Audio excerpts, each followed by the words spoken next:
Jonathan Beef Mami Paris po guys, ayan. So ito yung kinakain na namin to sa Along Highway lang po kasi ito, kaya kumain kami dito guys.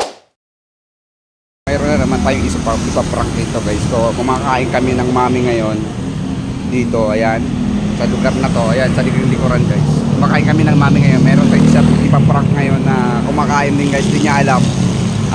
Binayaran na natin yung kinain niya guys, ayan. Aking likuran yung ating prospect, kaya guys kumain kami ng mami dito guys. So kasabay namin kumain, din niya alam, bayad na yung kinakain niya. So binayaran namin bago siya matapos kumain, bayad na yung kinakain niya guys. Magugulat siguro to.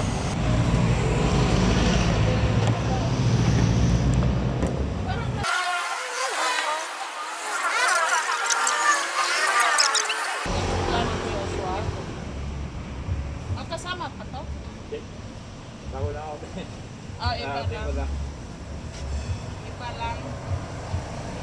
Yung luma lang muna yung luma.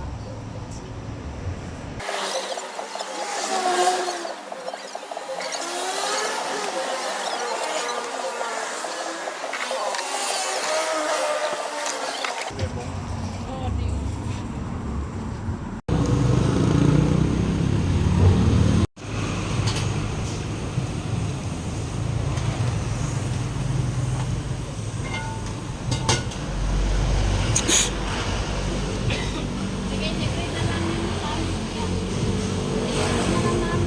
Pagkain mo.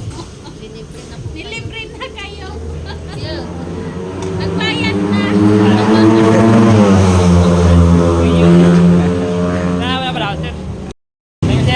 Thank you. Yun, so si kuya yun, nagulat siya, nagigil natin pagkain. Bait na pala yung pagkain. Sige, ingat ha. Okay. Hindi. Akala ko niloko ni ate. Kasama natin si Bayaw. Ayan, tropa natin si Bayaw. Kasama natin yan, no? Let's go na tayo ng Bulacan. So, what's up mga guys? Ito yung mamihan dito. Anong street to, te? Anong lugar to?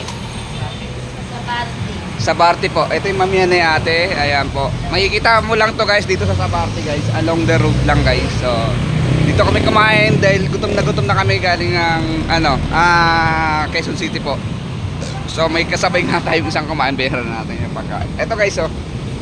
Yan, Jonathan Beef Mami Paris po guys. Ayan. So, ito yung kinakain na namin to sa Along Highway lang po kasi ito, kaya kumain kami dito guys. So, thank you guys sa mga nag-subscribe aking YouTube channel guys. Salamat. Magkakaroon po tayo ng short.